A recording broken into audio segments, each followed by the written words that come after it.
Hello and welcome to Worship Matters. I'm Mitchell Crawford. Over the next several weeks, we'll be concentrating on that most basic element of worship, the hymn. To begin, I thought I might demonstrate a few of the most common ways organists have of varying the hymns you hear within a service. It must be remembered that hymns, despite their association with the organ, are by definition vocal music. They're meant to be sung. As such, perhaps the most important aspect of any hymn is its melody. Take this one, for example.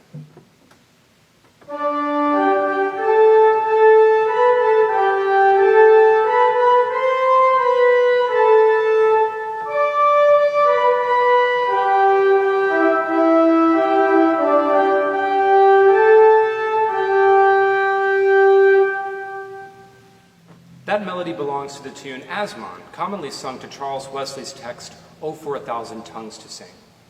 Perhaps, though, you're wondering, where's the rest of it? You only played one line, which is true. And that brings me to my next point. When a hymn is arranged for singing in parts, the result is referred to as a harmonization. Get it? Harmonization, like harmony. Most of the hymns you find in hymnals are harmonized for singing in parts, and these serve as the basis for the organist's accompaniment. Hear now "For a Thousand Tongues to Sing" as harmonized in the United Methodist hymnal. Why the Methodist hymnal? Because it's a Wesley hymn.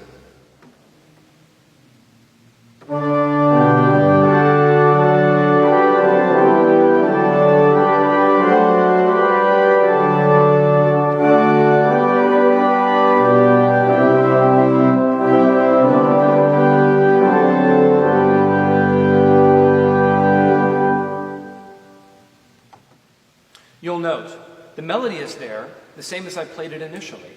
All that's changed is we've added parts for other voices. Occasionally, and especially on high holy days and festive occasions, you might hear yet another part sounding on a hymn, that of a descant. The descant is a melody unto itself, independent of that of the hymn, but meant to exist in complement to it.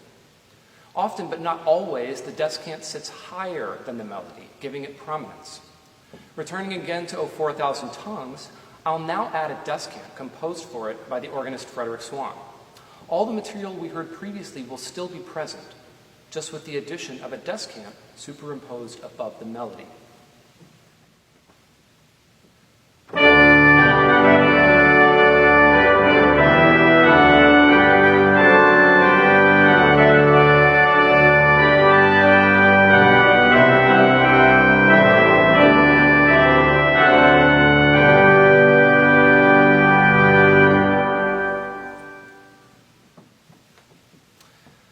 Since hymns can be harmonized, it follows they can be reharmonized as well.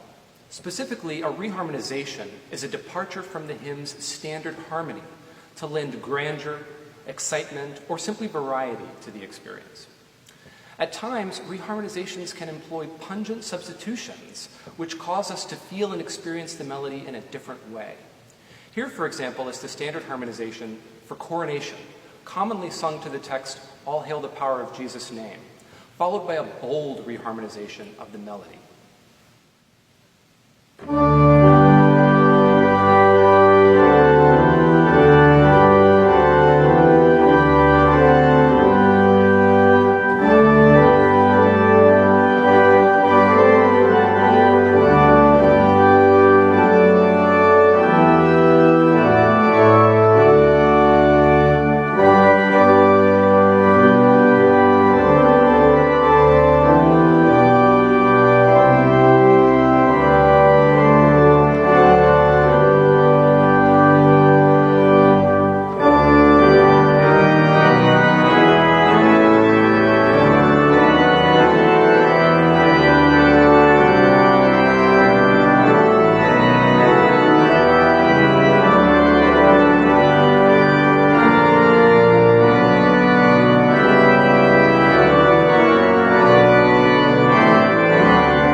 While reharmonizations are most commonly employed on the final verse of a hymn, they can appear elsewhere, especially in response to a particularly evocative text.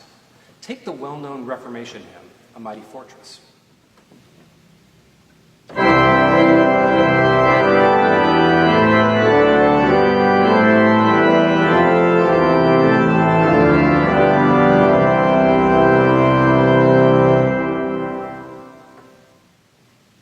This harmony suits well the first two verses of poetry, but verse 3 begins with the text, "And though this world with devils filled should threaten to undo us." Here, a well-chosen reharmonization, like this one by composer John Rutter, helps underscore the meaning of the text, conveying a sense of menace and unease.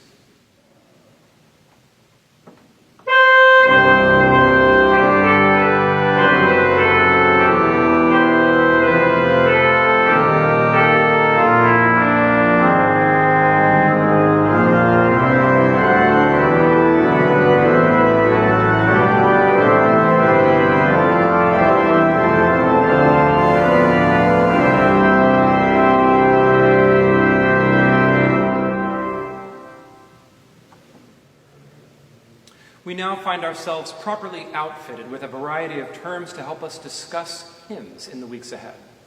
In the meantime, if you've got a favorite descant or reharmonization to share, drop it in the comments section below and let me know. I'll post some of mine.